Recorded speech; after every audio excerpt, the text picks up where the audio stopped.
अस्सलाम वालेकुम everyone, welcome to sports roundup और मैं हूं सोबिया तारिक। हमारे साथ मौजूद हैं हाफिज इमरान साहब, इमरान सुहेल साहब और राय अजलान हमारे साथ मौजूद हैं। आज के एपिसोड में हम सबसे पहले बात करेंगे इंडिया और ओमान के बीच में होने वाले मैच के हवाले से, और उसके बाद कल होने वाला बड़ा टाकरा है हमारा पाकिस्तान और इंडिया का मैच होने वाला है। और अब देखना यह है कि कल के मैच में क्या परफॉर्मेंस रहेगी दोनों टीम्स की। लेकिन सबसे पहले बात करेंगे ओमान और इंडिया का मैच, उसके हवाले से। ओमान ने कल एक अच्छी परफॉर्मेंस दी है। बारहा इंडिया मैच जीत गया, लेकिन ओमान ने भी बहुत अच्छी परफॉर्मेंस दी है। ओमान के खिलाड़ियों ने, दो खिलाड़ियों ने हाफ सेंचुरी की है, और इसके अलावा एक अच्छा टारगेट जो है वो चेज करने की कोशिश की है। इंडिया की तरफ से 188 रन्स बनाए गए थे और 189 रन्स का हदफ दिया गया था। और उसके बाद जो ओमान की टीम है उसने 167 रन्स बनाए थे। तो इसी हवाले से हम बात करते हैं सबसे पहले हाफिज इमरान साहब से। इमरान साहब, कैसी परफॉर्मेंस रही है? ओमान ने एक बेहतरीन परफॉर्मेंस दी है, अच्छा चेज करने की कोशिश की है, एक टारगेट भी बड़ा था और उसके लिए एक प्रेशर से बाहर गेम खेलने की कोशिश की गई ओमान की तरफ से। तो क्या आपका टेक है इस पर? देखिए, जो एसोसिएट ममालिक हैं आईसीसी के, अगर वो किसी भी बड़ी टीम के खिलाफ टेस्ट स्टेटस रखने वाली और उसमें नुमाया टीमों के खिलाफ खेलते हैं, ऑस्ट्रेलिया, इंग्लैंड, न्यूजीलैंड, इंडिया के खिलाफ अगर आप खेलते हैं तो उनके लिए उसमें सीखने के मराहल होते हैं। और अगर वो बहुत अच्छा खेल जाएं जैसा कि कल ओमान खेला है, तो यकीनी तौर पर उनके एतमाद में इजाफा होता है, खिलाड़ियों की इनफरादी तौर पर सलाहियतें निखर कर सामने आती हैं, और उसके साथ साथ एक टीम की हैसियत से, एक ग्रुप की हैसियत से भी उनको मुस्तकबिल में उस एक खेल में, मैच में जिसमें वो अच्छा खेले हैं, उससे बहुत कुछ नया सीखने और उसको बेहतर बनाने का मौका उनके लिए होता है। लेकिन इसके साथ साथ ये भी देखना पड़ता है कि साथ क्या दूसरी टीम के लिए वो चैलेंज था जो उनको ड्राइव करता है उस तरफ कि जहाँ से आप अपनी ट्रू पोटेंशियल पर जाकर परफॉर्म करते हैं या नहीं करते हैं, वो भी पहलू ज़रूर मद्देनज़र रखना चाहिए। लेकिन जहाँ तक ताल्लुक़ ओमान का है, उन्होंने देखे वहाँ पर कोई आपको उतना स्ट्रक्चर नहीं नज़र आता होगा कि जिस तरह से क्रिकेट दुनिया के दीगर ममालिक में, बांग्लादेश में खेली जाती है, श्रीलंका में खेली जाती है, या जो टेस्ट स्टेटस रखने वाली टीमें हैं उनमें खेली जाती है।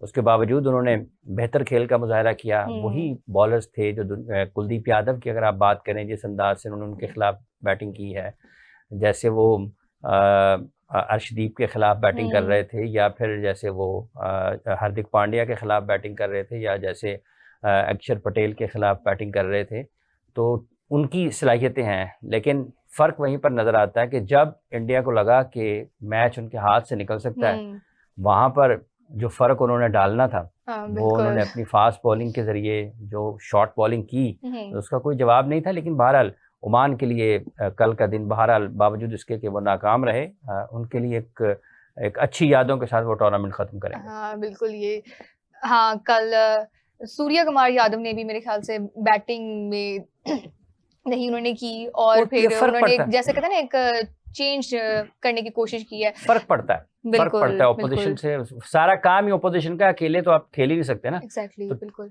कोई भी टीम है, उसकी कारकर्दगी का असल जांचने का असल पैमाना और मायार ऑपोजिशन है। बिल्कुल, कंडीशंस हैं, हालात हैं। अगर वो मुख्तलिफ हैं, वो चैलेंजिंग हैं हर तरीके से, तो फिर आपको किसी और अंदाज में बातचीत होगी। बिल्कुल। अजलान, आपका क्या टेक है इसके ऊपर? कल हमारी ओमान की परफॉर्मेंस, और कल क्या इंडिया कोई नई चीजें ट्राई करने की कोशिश कर रहा था पाकिस्तान इंडिया के मैच से पहले? देखें, सुबह उठना जो है वो आपको कौन सी चीज़ सुबह उठाती है? अगर मेरी कोई जॉब है, कोई काम है, तो मैं उसके लिए टाइम पे उठूंगा कि मुझे वक्त पे दफ्तर पहुंचना है। हमें तो अलार्म ही उठाते हैं। अलार्म भी हम तभी लगाते हैं ना जब सुबह में कोई काम हो। छुट्टी वाले दिन कोई काम नहीं होता, हम आराम से उठते हैं। तो कल इंडिया ने छुट्टी मनाई है, ठीक है। जिन मैचेस में उनको काम था, कि उनको ड्राइव था कि हमने अगले राउंड में क्वालिफाई करना है, उनमें वो वक्त पे भी उठे, हर प्लेयर ने अपने अपने टाइम पे काम किए और वो पहुंच गए क्वालिफाई। कल का दिन उन्होंने छुट्टी मनाई थी, ठीक है। आराम से उठे, लेट लीनियंट किस्म का नाश्ता किया, जिस वक्त थोड़ा सा कोई टास्क आया तो भाग दौड़ करके वो मुका लिया। तो कल उन्होंने छुट्टी मनाई थी। हाँ, 2-2.5 ओवर नजर आए हैं, 2-2.5 ओवर नजर आए हैं जिनमें उन्होंने जान मारी कि अच्छा यार ये तो हाथ से निकला, चलो अब हम उनको दिखा देते हैं। लेकिन ओमान उनको थोड़ा सा टेंशन में तो डाल देना कि यार नहीं, हम हैं, ये नहीं कि बिल्कुल ही हमें छोड़ दिया जाए, हमारे खिलाफ कुछ ना किया जाए। ओमान की जगह अगर एशिया की कोई और फुल मेंबर टीम होती, Sri Lanka, India, Afghanistan, and for that matter even Pakistan, तो इंडिया इतना लीनियंट ना खेलता। इंडिया उनको 167 ना करने देता। थोड़ा क्रेडिट हमें ओमान को भी तो देना बिल्कुल चाहिए देना चाहिए, बिकॉज उनको शायद दोबारा मौका नहीं मिलेगा इस किस्म का मैच खेलने का, हम्म बिकॉज उनको इतनी ज्यादा क्रिकेट नहीं मिलती। जैसा अभी हाफिज साहब ने पॉइंट आउट किया था कि क्रिकेट स्ट्रक्चर 21वीं सदी में जितने पाकिस्तान ने semifinal world cup full world cup के खेले 50 ओवर वाले खेले ना, उतने कीनिया ने भी खेले हैं एक। और कीनिया उस सेमीफाइनल खेलने के बाद भी हमें अब दोबारा नजर नहीं आता, बिकॉज वहां पे क्रिकेट का स्ट्रक्चर उस तरह से नहीं था। स्टीव टिकोलो, यस, 2003 की आसिफ करीम।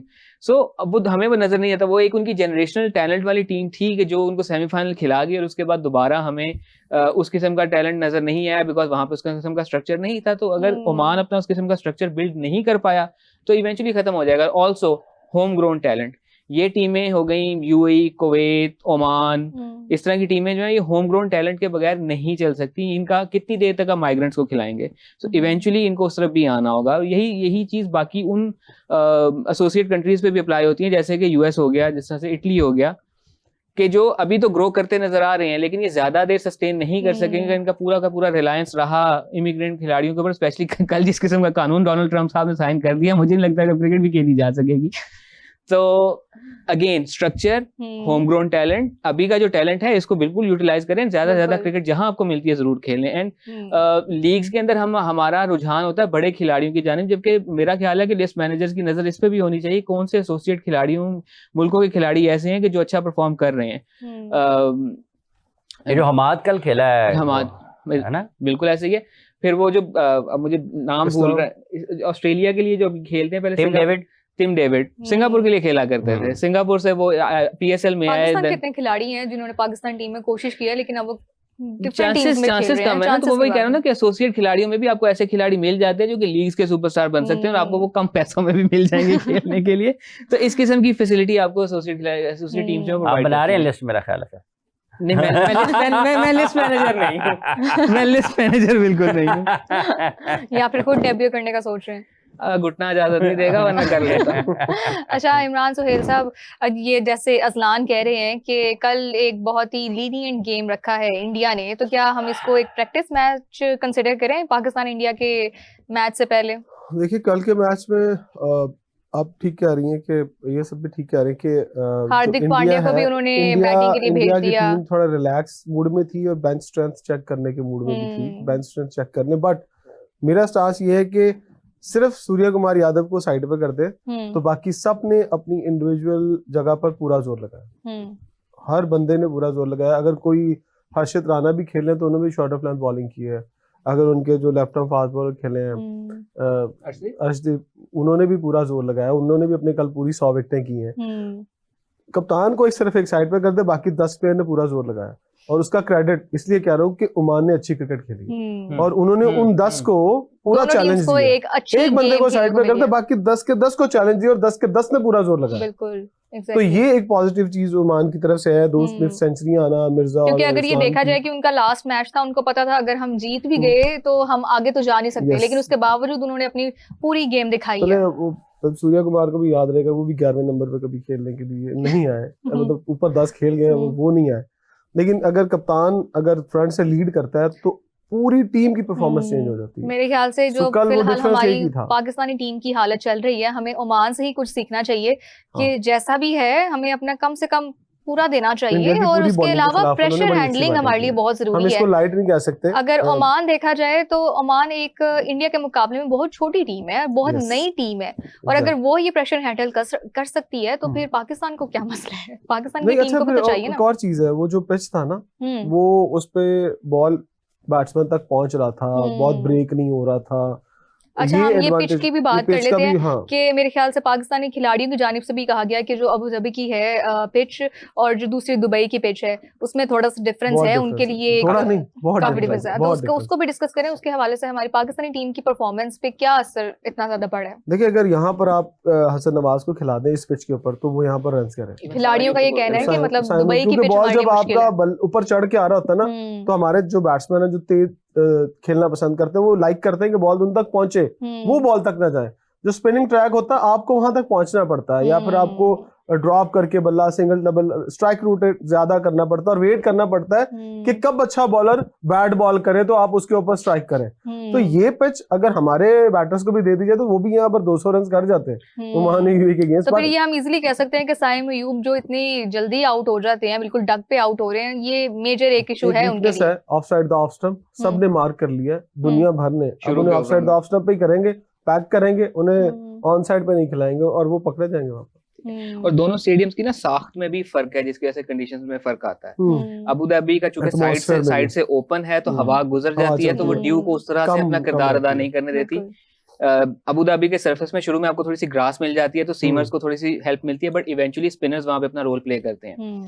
अबू धाबी के केस में ये है कि चूंकि वो बंद है चारों तरफ से, ऊपर से वो प्याले की शक्ल का है, तो हवा का रुख, हवा का गुजर उस तरह से नहीं होता, तो वो शुरू से ही विकेट जो है वो स्लो होना शुरू हो जाती है। ड्यू का फैक्टर जो है वहां पे सेकंड टाइम बैटिंग करने को बहुत हेल्पफुल करता है। तो दोनों स्टेडियम्स की साख्त में भी फर्क है। पिच एक ही थोड़ी सी फास्ट बॉलर्स को इनिशियली हेल्प करती है, देन स्पिनर्स को हेल्प करती है।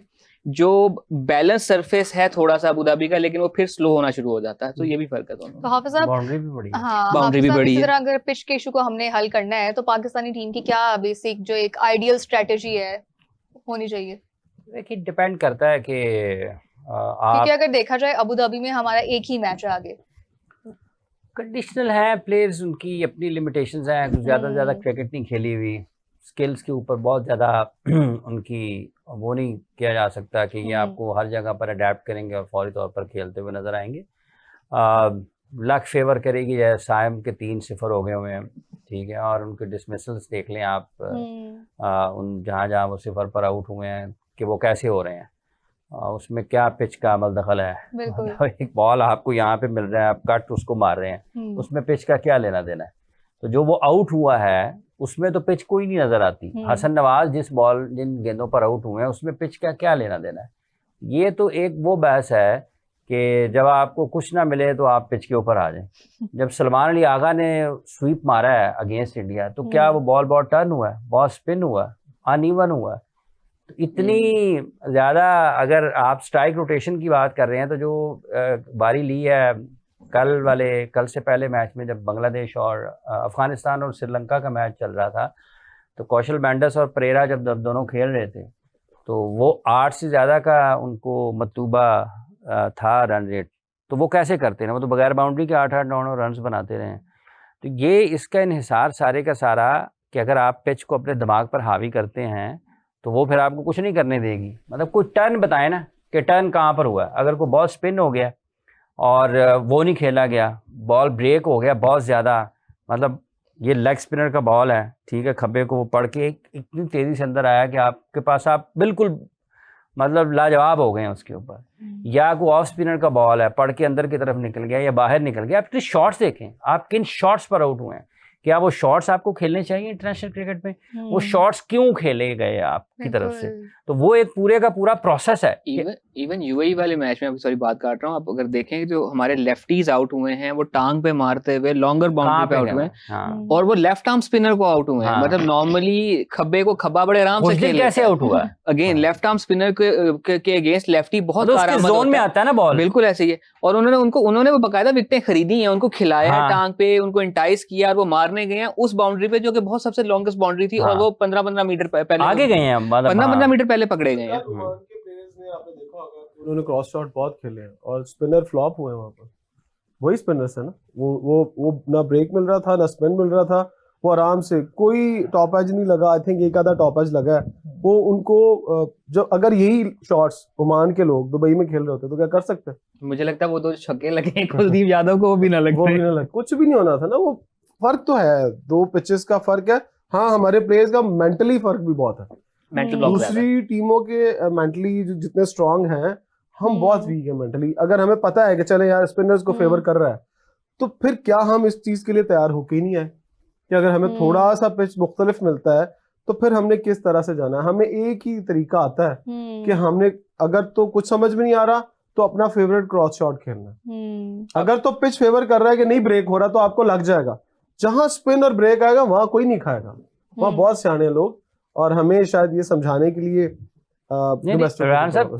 स्पिन कहाँ हुआ है, ब्रेक और स्पिन हुआ है दुबई में, आप पाकिस्तान की दफा भी हुआ सर, पाकिस्तान की जो आउट हुए हैं उनमें कितना ब्रेक हुआ है कि जो अनप्लेबल हो गया। यही समझते हैं ना कि ब्रेक और स्पिन नहीं होगा, हमें फ्लैट ट्रैक मिलेगा, और आदत है ना कि हमने रैश शॉट खेलना है। मेरे ख्याल हमारे ज्यादा खतरनाक स्पिन हुए हैं, हमारे बॉलर्स के स्पिन ज्यादा खतरनाक हुए हैं। देखिए जो साइम ने आउट किए हैं, जो अबरार ने आउट किए हैं, उसमें आपको स्पिन नजर आता है, उसमें भी बैट्समैन की गलती, ठीक है, लेकिन जब तो जो पाकिस्तान हमारे बॉलर्स का कोई क्रेडिट नहीं था। इंडियन स्पिनर्स को बहुत अच्छा खेलते हैं, वो बॉल को पहली बात तो गिरने नहीं देते, वो बॉल को आगे से पिक करते हैं। हमारे लड़के वेट कर रहे होते हैं कि अच्छा बॉल हमें कहाँ, तुक्का एक लफ्ज है जो हमारी टीम के ऊपर पूरा सूट होता है।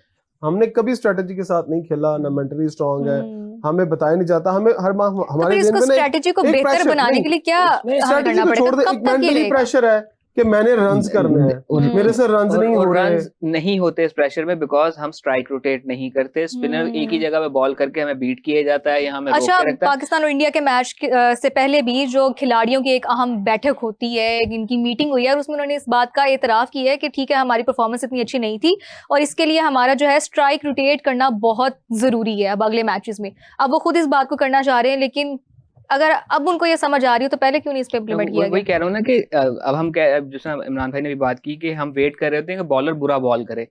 बॉलर बुरा बॉल तभी करेगा जब आप बॉलर को डिस्टर्ब करोगे। जब आप सिंगल या डबल लेते रहोगे, स्कोर बोर्ड चलाते रहोगे, अगर मुझे एक ओवर में 1 से 2 रन हो रहे हैं, मैं अपनी लाइन तब्दील नहीं करूंगा, लेकिन अगर मुझे एक ओवर में 8 रन हो रहे हैं, 6 रन हो रहे हैं, 4 रन हो रहे हैं, मेरे अच्छे बॉल पर भी सिंगल निकल रही है, तो मैं अपनी लाइन तब्दील करूंगा।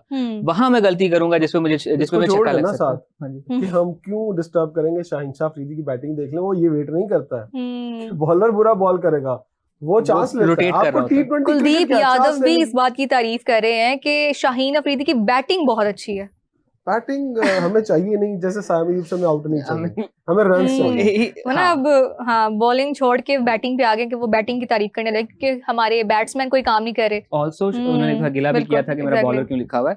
ऑल्सो उनकी बैटिंग से एक हमें सबक ये भी मिलता है कि अगर आप खड़े रहेंगे ना तो आखिरी 4 ओवरों में आपको स्कोर मिलेगा। बिल्कुल ठीक है। एक तो हमारी टीम की ये भी बहुत मेंटालिटी है कि शुरू वाले हमारे वो खिलाड़ी जिनको हमने रखा इस टीम के लिए है कि 16 से 20 ओवर में मार धाड़ करेंगे, वो 12वें 13वें ओवर में आउट हो जाते हैं।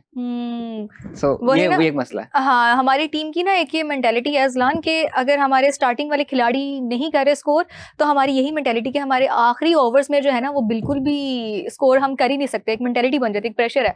हाफिज साहब, ये क्या मेंटालिटी है हमारी टीम की? कब इस पे कवर किया जाएगा? हर वक्त ही मतलब स्ट्रेटेजी वगैरह, स्किल्स वगैरह, हर चीज कोई नहीं होना, तो फिर इसे कैसे डील करेंगे हम? देखें, बात यह है कि जब तक आपने बुनियाद पे वापस नहीं आने ना, उस वक्त तक कुछ भी नहीं होना। जो मर्जी कर ले, ये स्ट्रेटजी, ये मेंटल टफनेस, ये गेम अवेयरनेस, ये जितने ये सारे फैंसी वर्ड्स हैं, बज़ वर्ड्स पाकिस्तान की क्रिकेट में स्किल के ऊपर बेस करती हैं चीजें। अगर स्किल नहीं है ना तो कुछ भी नहीं है, ठीक है। हाँ, उसमें आप वक्त के साथ साथ बेहतरी आती है, आपकी मैच्योरिटी आती है, आप और ज्यादा चालाक होते हैं, आपको पता होता है कि मैंने किस मौके पे क्या करना है। ये आसान तरीन अल्फाज हैं, सुने हुए ना सारे। पाकिस्तान के टॉप क्रिकेटर्स भी जब टेलीविजन पर बैठते हैं या डिजिटल मीडिया पर या अपने जहाँ कहीं भी वो बात करते हैं, तो ये सारी बातें जो उन्होंने एक पूरी नस्ल तैयार कर दी, उनको ये बता के। अब इसके प्रोसेस में कोई नहीं जाएगा क्योंकि समझ ही नहीं आएगी। अब जिन लोगों ने 20-15 साल ये लफ्ज सुने, उनका ख्याल है कि यही होता है। इसका प्रोसेस क्या है? आप में स्किल होगी ना, ये मेंटल टफनेस की जो बात होती है, कहाँ से आती है मेंटल टफनेस? जब आप एक बहुत बड़ा पहलवान मेंटली बहुत टफ है, क्या वो क्रिकेट खेल सकता है? नहीं खेल सकता। उसमें स्किल होगी क्रिकेट की, जिसमें क्रिकेट की स्किल होगी, स्किल आपको कॉन्फिडेंस देती है। बिल्कुल, कॉन्फिडेंस से आपकी मेंटल टफनेस आती है। किसकी बुनियाद के ऊपर चलती है? स्किल के ऊपर। स्किल आपको मेंटली टफ करती है, वो आपको कॉन्फिडेंस देती है कि भाईजान मैं 10 रन फी ओवर मैं कर जाऊंगा। सो बेसिकली अगर स्किल नहीं है ना तो चेस के खिलाड़ी को आप क्रिकेट नहीं खिला सकते, नहीं खिला, मेंटली वो बहुत टफ होगा। हाँ, मेंटली उससे टफ कोई नहीं है उसकी। तो फिर इन स्किल्स का हम क्या करें? स्किल्स कैसे हम डेवलप करें? आप साहब ये कह रहे हैं कि आपको जाना पड़ेगा वापस। प्रॉब्लम ये है, प्रॉब्लम ये है कि आप PSL करवाते हैं, उससे लड़के सेलेक्ट होते हैं। इवन इस PSL को भी छोड़ देना, आप बांग्लादेश की प्रीमियर लीग की परफॉर्मेंस में बंदे सेलेक्ट करके कहते हैं चल जा पाकिस्तान खेल। ऐसे नहीं होगा। आपको 5-10 साल के लिए सोच बनानी पड़ेगी कि भाई प्लेयरों को स्कूल लेवल से उठाना पड़ेगा, जो जिनके अंदर स्किल्स हैं, तभी आप उनको सारी मॉडर्न डे क्रिकेट की बातें बता सकते हैं ना। अगर आप कहें कि एक बच्चे ने मैट्रिक नहीं किया और उससे कहे जा तू जाके बीए के इम्तिहान दे, या 5वीं पास नहीं है तो उसको आप किस तरह से मॉडर्न डे लैंग्वेज सिखा सकते हैं? पॉसिबल ही नहीं है। तुक्का तो लग सकता है बट पॉसिबल नहीं है। उसके लिए जाएं, जाकर मेहनत करें, वो हमने करनी नहीं है। वो हमने कहना है कि डोमेस्टिक क्रिकेट लग गया हूं तो मेरे पास जो आ गया है ना ऊपर, मैंने इसी से सब कुछ खेला। नहीं भाई, आप कहें कि आपको 10 साल के लिए लगाया जाए, उसके लिए तो पर मुझे 10 साल दो, अगर नहीं दोगे तो फिर कभी कुछ नहीं होगा। उसके लिए तो हमें प्रॉपर मैनेजमेंट की भी जरूरत है ना, कि मैनेजमेंट को भी बेहतर करने की जरूरत है ना, कि जिन्होंने ये काम करवाना है, जिन्होंने प्रॉपर ट्रेनिंग करवानी है। मैडम ये अहम बातें हैं। हमारे डोमेस्टिक क्रिकेट के बॉल्स आज तक ठीक नहीं हो सके, विकेट्स आज तक ठीक नहीं हो सके, प्लेइंग कंडीशंस वो नहीं ठीक हो सकी। राय साहब, पाकिस्तान 70s में 70 की दहाई में जब AH कारदार साहब पाकिस्तान क्रिकेट बोर्ड के चेयरमैन बने और वो पाकिस्तान के पहले कप्तान थे जिनकी क़यादत में पाकिस्तान ने 52 और 54 में टेस्ट मैचेस जीते। जब वो PCB के चेयरमैन बने ना, उस वक्त वो PCB नहीं होता था, ठीक है। उन्होंने 2 सेक्रेटरी बनाए, एक खालिद महमूद साहब को और एक डॉक्टर जफर अल्ताफ। खालिद साहब हयात हैं, डॉक्टर साहब के अल्लाह ताला मग़फ़िरत फरमाए, वो दुनिया से चले गए। आप डॉक्टर जफर अल्ताफ साहब, उनकी वो खुद भी फर्स्ट क्लास क्रिकेटर, ठीक है, फर्स्ट क्लास क्रिकेटर भी खेले हुए। एक मरतबा हम एक प्रोग्राम कर रहे थे तो वो चौधरी मोहम्मद सदीक साहब ने कहा जी मैंने उसमें 70 किया, माजिद खान ने इतना किया, तो वो टेलीफोन लाइन पे थे, अभी उनको पता नहीं था। तो कहते वो सदीक बाद में बताओ आगे 250 मैंने भी किया था। अपने बताई जा रहे हो। तो डॉक्टर साहब से मैंने पूछा, मैंने कहा था ये साहब गोरों ने अपने बंदों को जो रिटायर्ड हो गए ना उनको इंगेज करने के लिए चीज़ें निकाली हुई हैं, ये भी कोच लगा लो, वो भी कोच लगा लो, वो भी कोच लगा लो। वो सारे कोच आए ना पाकिस्तान में, क्रिकेट पाकिस्तान की ठीक हुई है? नहीं हुई। इसलिए नहीं हुई कि जो करने वाला काम है वो आप नहीं कर रहे हैं। जब तक आप वो नहीं करेंगे उस वक्त तक नहीं होना। अगर सिर्फ कोच खिलाड़ियों को सिखाता हो ना, तो सऊदी अरब दुनिया के बेहतरीन कोचेस को सबसे ज्यादा पैसे दे के अपने मुल्क में ले आए, UAE ले आए, ठीक है, और वो क्रिकेट वर्ल्ड कप जीते, US ले आए और वो क्रिकेट वर्ल्ड कप जीते। नहीं जीत पाते। ये छोटे छोटे हर चीज का एक किरदार है। जब तक आप उसकी असल चीज तक नहीं आएंगे उस वक्त तक कुछ भी नहीं होना। क्या मिकी आर्थर पाकिस्तान में नहीं आए? क्या ये जैसन और गैरी पाकिस्तान में नहीं आए? भले मुख्तसर वक्त के लिए। ये माइक हैसन का अब सबने माइक उठाया हुआ है और उसकी इतनी मतलब मदासराई हो रही है। वो बांग्लादेश में खेलने के लिए वो किस किस्म का कोच है, उसका तकाबली जायजा लेने की वो बुनियादी सलाहियत से ही महरूम है। जो ये कह रहा है कि मैं 14 में से इतने मैच जीत गया हूँ, वो लोगों को बताए कंपटीशन वाले मैच कौन। एक मैच खेला है वो अब तक पाकिस्तान की तरफ से, वो हारा हुआ है।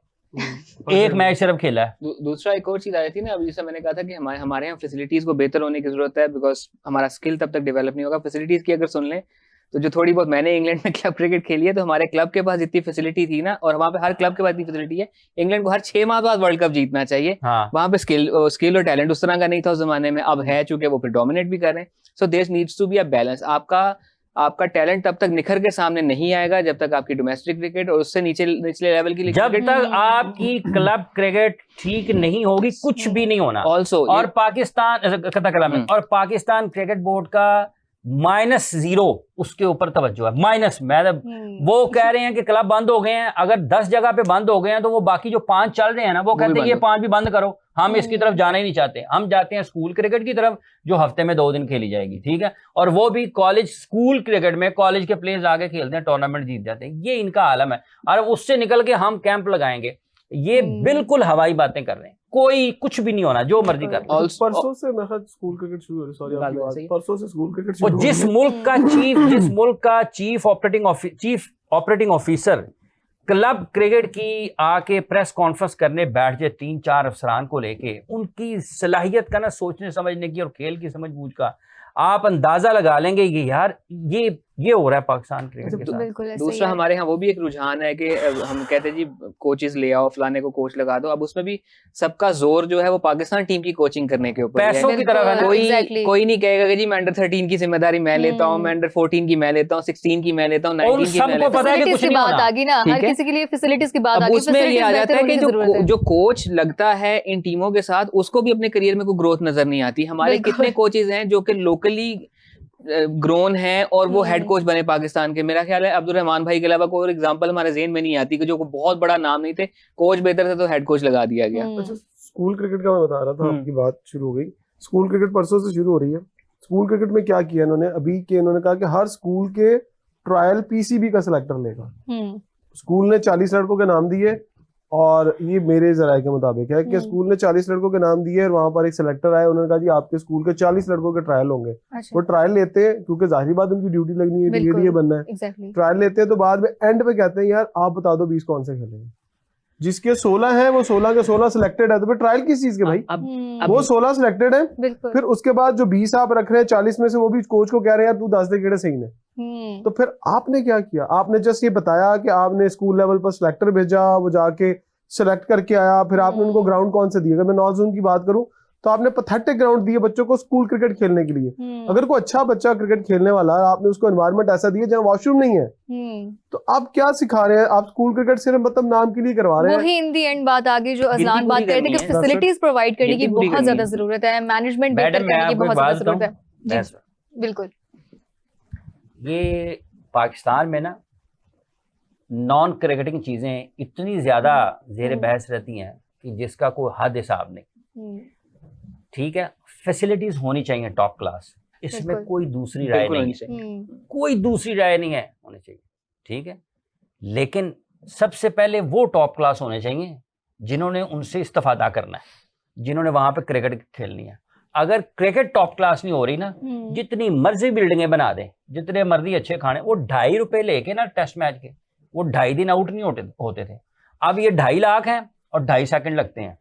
फर्क किस चीज का है? रोल्स रिवर्स हो गए हैं। पाकिस्तान में फर्क आपकी स्किल का आया है, क्रिकेट खेलने की स्किल का आया है, पैसों की कोई कमी नहीं है। ठीक है, और ये जो इंतजामात करने वाले हैं पाकिस्तान क्रिकेट बोर्ड को चलाने वाले लोग, इनकी अक्सरियत को खेल की उन बुनियादी चीजों का ही पता नहीं है कि इसको कैसे रन करना है। देखें, कभी भी अमानुल्लाह, मस्ताना साहब, ये इफ्तिखार ठाकुर साहब हैं, ये सुहेल अहमद साहब हैं, ये जो आर्टिस्ट है ना, इनको आप ट्रीट करते हैं मुख्तलिफ अंदाज में। अहमद नदीम कासमी साहब, अताउल हक कासमी साहब, अमजद इस्लाम अमजद, ये ब्रीड है। आप इनको आम बंदे की तरह इनसे बातचीत नहीं कर सकते। उनकी बातों को समझने के लिए भी आपको एक खास किस्म की तैयारी की, तरबियत की जरूरत है, तब आपको समझ आएगी। ये जो बातें हो रही है ना, पाकिस्तान क्रिकेट बोर्ड में किसी को समझ नहीं आनी, क्योंकि उनको पता ही नहीं है। अमजद से मुझे याद आ गया कि वो टीचर थे उसी कॉलेज में जिस कॉलेज में सकलैन पढ़ते थे, और उनको किसी ने कहा था कि पर्चे होने वाले हैं तो क्लास में जरा शक्ल दिखा दो ताकि नाम वाम चला जाए आगे। तो वो क्रिकेट खेला करते थे, तो वो जाकर उन्होंने इजाजत चाहिए क्लास में आने की, तो अमजद साहब ने कहा तुम्हारा यहाँ पे कोई काम नहीं है, जो काम कर रहे हो ना वो बहुत बेहतर करे, वापस जाओ। तो ये बुनियादी चीजें हैं। ये क्रिकेट, ये अब हमारे सामने 94 का इस वक्त पाकिस्तान के वर्ल्ड कप का फाइनल चल रहा है, जिसको देखे खून जल रहा है। ठीक है, आप मुझे बताएं, क्या इनमें से कोई ये कहते हुए टीम में आ गया था उस वक्त कि मेरे पास ये कम थी जी, मुझे फलां चीज कम मिली? वो चने खा आगे, नान खा आगे, लीमे खा आगे पाकिस्तान के लिए खेले हैं, बेहतरीन परफॉर्मेंस उस टाइम पे खिलाड़ियों में भी पोटेंशियल देखा जाता था ना। इनका आप जिक्र कर रहे हैं ना चने खा के, ये सारे भी कहते हैं कि भजन पैसे हैं ना तो ऐसी कोचिंग कर लेंगे, पैसे हैं हम उधर ले लेते हैं। उनका माइंड ऑफ डिफरेंट इमरान के साथ साथ बदला। उनका मसला ही नहीं है, मसला सिस्टम का है। आपके पास लोग होते हैं, आपको पता होना चाहिए मैंने किससे क्या काम लेना है। हॉकी में सब कौन सा बंदा नहीं है जिसने आगे हॉकी को कहा मैं चलाऊंगा, मैं मेडल लेके आऊंगा? कहते तो सब कुछ है, कहते तो बहुत कुछ है। किसी ने एक टके का परफॉर्मेंस नहीं दिखाई और एंड पे कहते हैं वो पैसे नहीं है। फिर दिखाएं ना, अगर पैसे नहीं है तो परफॉर्मेंस दिखाएं बगैर पैसों के। आज मेरा चैलेंज है कि आप बगैर पैसों के दिखा रहे सारा कुछ। वही एंड पे कहा जाए ना कि हमारे खिलाड़ियों के लेवल पे भी पोटेंशियल बहुत कम हो चुका है। हर जगह पर आपको मुख्तलिफ, ये अगर ये सारे इस काबिल होते, ये जीतने के, खेलने के काबिल है, मैनेजमेंट के काबिल। ठीक है, और उसमें से जब आपकी निजाम हुकूमत का खराब हुआ है, जिसमें खेलें कहीं तरजीह ही नहीं है, तो वो अपने अपने लोग लगाए जाएंगे, वो काम करते जाएंगे। जब उनको पता होगा कि हमें कारकर्दगी की बुनियाद पर किसी ने पूछना है, किसी ने सवाल करना है कि आप यहाँ पर क्यों हैं, कब से हैं, क्या कर रहे हैं, क्या करने वाले हैं, क्या करेंगे और कैसे करेंगे, उसको उसका जवाब देना पड़ेगा। एक स्पोर्ट्स बॉडी के लिए, मैं स्पोर्ट्स बॉडी का नाम नहीं लूंगा, अच्छा, उनको सूझी कि हमने लीग करवानी है, उनको पूरा लीग का मॉडल बना कर दिया, तमाम तरह से कमर्शियल एंगल ये होगा, इसमें इतनी टीमें होंगी, इतने इंटरनेशनल खिलाड़ी होंगे, इतने लोकल खिलाड़ी होंगे, पूरा स्ट्रक्चर बना के दिया कि मीडिया को इस तरह से एंगेज करेंगे, प्रोडक्शन इस तरह की होगी, पूरा स्ट्रक्चर बना कर दिया और ओके हो गया, उस फेडरेशन ने ओके कर दिया। वो फेडरेशन लेके गई पाकिस्तान स्पोर्ट्स बोर्ड के पास उस प्रपोजल को और प्लान को। जब उनको कहा कि अब हमने ये कर दिया, अब आप हमें खिलाड़ी बताएं, आप कौन कौन से लेके आएंगे इंटरनेशनल खिलाड़ी, बिकॉज वो उस फेडरेशन की जिम्मेदारी थी। वो फिर गए पाकिस्तान स्पोर्ट्स बोर्ड के पास उस प्रोजेक्ट को लेके, कहते हैं आप लोगों ने इतना सारा काम कर कैसे लिया है, ये तो हम आपको बताएंगे ये कैसे करना है। तो ये अब 3 साल से वो भी डब्बे में बंद है वो फाइल। 3 साल से वो अभी इस पे काम हो रहा है, ऐसा मत कहिए कि हम नहीं, काम नहीं कर रहे। वो 3 साल से हम उस पे काम कर रहे हैं, वो चलता बात रहेगा। ये है हो रहा है कि लेकिन होगा। जब आप क्रिकेट की बात करेंगे उसके मसाइल और हैं, उसको और तरीके से देखना पड़ेगा। जब आप हॉकी की बात करेंगे उसके मसाइल और हैं, आप उसको मुख्तलिफ अंदाज में देखना पड़ेगा। आपने हॉकी कैसे करवानी है, आपने क्रिकेट कैसे करवानी है, आपने हॉकी के खिलाड़ियों को कैसे निकालना है। देखिए उनकी कमर्शियल वैल्यू का फर्क है ना दोनों की। बिल्कुल। तो कमर्शियल वैल्यू अगर हॉकी की कम है तो फिर इसमें हुकूमत क्या कर सकती है। क्रिकेट को फंड्स का इशू नहीं है। सो इन दोनों के मसाइल मुख्तलिफ हैं, ठीक है। हाँ, जैसे तालीमी इदारों में जब तक आप उनको लेकर नहीं आएंगे, आज तक पाकिस्तान में लिखा जाता है गैर निसाबी सरगर्मियां। ये हम निसाबी सरगर्मी होती है, ठीक है। ये हम और यहाँ पर वजीर साहब आए थे, राना सिकंदर हयात साहब। मैंने उनसे दरख्वास्त की, मैंने कहा जनाब क्या जुल्म है कि आप खेलों को सबसे पहले तो मिनिस्ट्री इकट्ठी करें, इनकी को आपस में तालमेल होनी चाहिए वजारत खेल की और वजारत तालीम की, ठीक है। ये दोनों का मुश्तरका काम होना चाहिए। और दूसरा मैंने कहा ये क्या जुल्म है कि आप खिलाड़ी को कह रहे हैं कि वो गैर निसाबी, मैं कहती थी तो हम डिस्करेज कर रहे हैं। तो मैंने कहा इसको ठीक करें। मैंने ये तारड़ साहब को भी भिजवाया जो कि फेडरल मिनिस्टर इन्फॉर्मेशन के, कि जनाब ये जुल्म खत्म करें खिलाड़ियों के साथ, कि आप डिस्करेज कर रहे हैं प्लेयर्स को और आपने बुनियादी चीजों से उनको दूर कर दिया है कि वो तो आपको हम तो हमारा क्या ताल्लुक। अच्छा, अब हमने इस एपिसोड में एक अच्छी प्रोडक्टिव जो है गुफ्तगू कर ली है, डिस्कशन की है। हमारे पास जो टाइम है वो बहुत कम रह चुका है, तो हम कमेंट सेक्शन में जो है ना हमारे इंडियन व्यूअर्स हैं जो हमसे क्वेश्चन कर रहे हैं कि पाकिस्तान की अब कल के मैच के हवाले से क्या तैयारी है। तो कपड़े इस्त्री हैं, जूते पॉलिश हैं। आप तो सजेशन ही दे दे, कोई बात नहीं है, सजेशन ही दे कि कल हमारे जो बैटिंग ऑर्डर है, प्लेइंग 11 है, उसके हिसाब से हमें किस चीज पर ज्यादा फोकस होना चाहिए। T20 में तो इंतहाई सिंपल है ना कि आपको 4 ओवर फेंकने हैं और 4 ओवर बैटिंग करनी है, ज्यादा टाइम नहीं बनता। 24 गेंदें हैं, आप अपना बेस्ट कर लें जितनी आपकी सकत है। मेरा तो ख्याल है कि पाकिस्तान को हमें कोई बैटिंग ऑर्डर में चेंजेस करने चाहिए। बैटिंग ऑर्डर में नहीं, अगर टॉस जीते तो प्लीज खुदा के वास्ते बहादुरी दिखाएं और चेज करने चले जाए। ये मत सोचें कि हमसे चेज नहीं होता, कर लेगा तो भाई आप चेज कर लेंगे, लेकिन टॉस जीत के पहले बॉलिंग करें। जितना कहते हैं कतरे कतरे से दरिया बनता है, जो एडवांटेज ग्राउंड का मिल रहा है ड्यू फैक्टर वाला वो ले लें। ये मत सोचो कि यार बाद में कौन करेगा, चीजों को अपने फेवर में टर्न करना सीखें। इंटरेस्टिंगली हमारे एग्जिस्टिंग कोच बड़े डेटा, हिस्ट्री, नंबर्स के ऊपर जाते हैं। रीसेंट हिस्ट्री में पाकिस्तान की टीम की चेजिंग बेहतर रही है। आई डोंट नो व्हाई वो चेज क्यों नहीं कर रहे, डरे हुए ना। इमरान साहब अच्छी क्रिकेट खेलें, पाकिस्तान से लोगों को तवक्को है। आपने तो बिल्कुल ही जैसे नाउमीदी जाहिर कर दी। मुझे नाउमीदी तो मेरी मुझे हकीकत का इल्म है।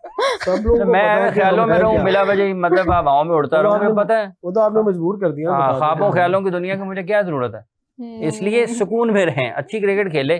कोई 1-2 शाइन के अच्छे लग जाए, कुछ हो सकता है, अलग हो सकता है, कुछ भी हो सकता है। पता नहीं है, सानू पिछले 5 साल तो लग रहा है कि अलग होने वाला है, और किसी एक दिन हो जाएगा। उम्मीद पर दुनिया कायम है आपके साथ। ठीक है, इसी के साथ हम एंडिंग पे आते हैं। आज की स्पोर्ट्स राउंडअप के एपिसोड से इतना ही। हमारे तमाम गेस्ट का बेहद शुक्रिया। मिलते हैं अगली बार। अल्लाह हाफिज।